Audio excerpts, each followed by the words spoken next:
শুরুতু সিহহাতিল আযানি ওয়াল ইকামা, আযান একামত দেওয়ার জন্য কিছু শর্ত রয়েছে।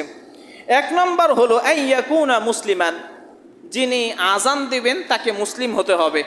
আর আমরা দেশে যারা আযান দেয় সবাই আমরা মুসলিম, সেক্ষেত্রে প্রথম শর্ত পাওয়া যায়। নাম্বার 2 আল আকল, জ্ঞান বিবেক ঠিক আছে এমন ব্যক্তি হতে হবে। কোনো পাগল ব্যক্তি যদি আযান দেয় তাহলে তার আযান হবে না। নাম্বার 3 আল যুকুরিয়া, পুরুষ ব্যক্তি আযান দিতে হবে। পুরুষ ব্যক্তি, কোনো মহিলা যদি আযান দেয় তাহলে সেই আযান হবে না।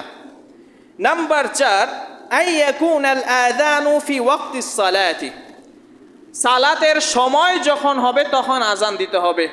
কেউ যদি সালাতের সময়ের আগে আযান দেয় তাহলে সেই আযান সহি হবে না।